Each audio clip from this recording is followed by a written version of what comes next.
여러 종류의 암호에 대해 발표하겠습니다. 제 이름은 박수현입니다.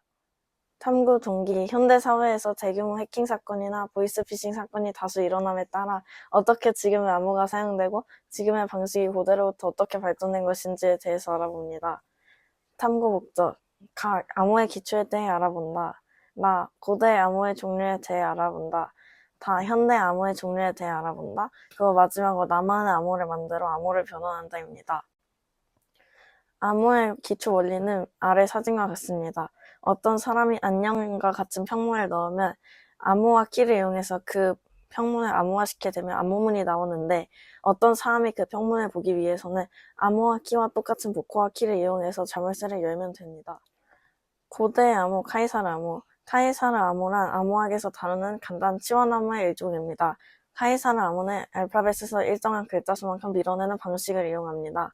카이사르 암호의 이용, 알파벳을 3칸 뒤로 민다고 가정하면 A는 D, B는 E, C는 F, D는 G, E는 H, F는 I 등등 이런 규칙이 반복됩니다. 이때 이 암호를 이용하여 헬로라는 단어를 변환하게 되면 KHOOR이라는 문자가 나옵니다. 아트바시 암호, 아트바시 암호란 고대 이스라엘의 암호로 가장 앞글자와 가장 뒷글자를 치환하는 암호입니다. 따라서 알파벳의 경우에는 A가 G로 B가 Y로 치환됩니다. 아트바시 암호의 이용, 아트바시 암호에 따르면 헬로는 XBOL이 됩니다. 이는 H는 X가 되고 E는 V, L은 O, O는 L이 되기 때문입니다.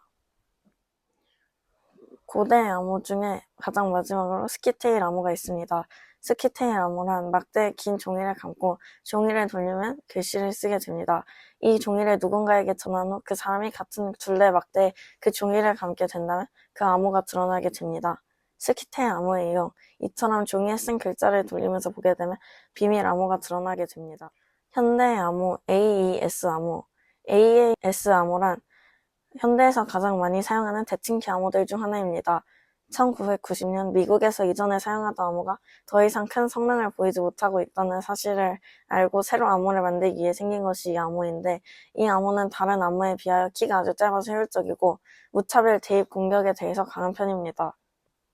원리는 열쇠를 이용해서 텍스트를 암호화해서 자물쇠를 잠근 후 암호화된 텍스트를 같은 열쇠 텍스트를 풀고 위 과정을 각각 다른 키를 이용해서 여러 차례 반복하면서 보안 수준을 높이는 것입니다. 현대 암호, ECC 암호. ECC 암호란 다른 암호에 비해서 짧은 키로도 높은 수준의 보안을 제공해서 효율적인 면에서 아주 뛰어난 암호입니다. 원리는 한 차원의 부분에서 출발과 도착은 알려주되 중간에 몇 회를 움직이는지에 대해서는 알려주지 않는 것입니다. 다음 암호는 SHA256 암호입니다. 이 암호의 원리는 안녕이라는 단어로 로그인을 하려고 할 때 안녕을 처음 로그인할 때 입력하면 이 암호에 따라 하나의 문자의 나열을 만듭니다. 다음에 또 로그인을 할 때 안녕이라고 입력을 하면 컴퓨터는 또 그 문자열과 같은 것인지 확인하게 됩니다.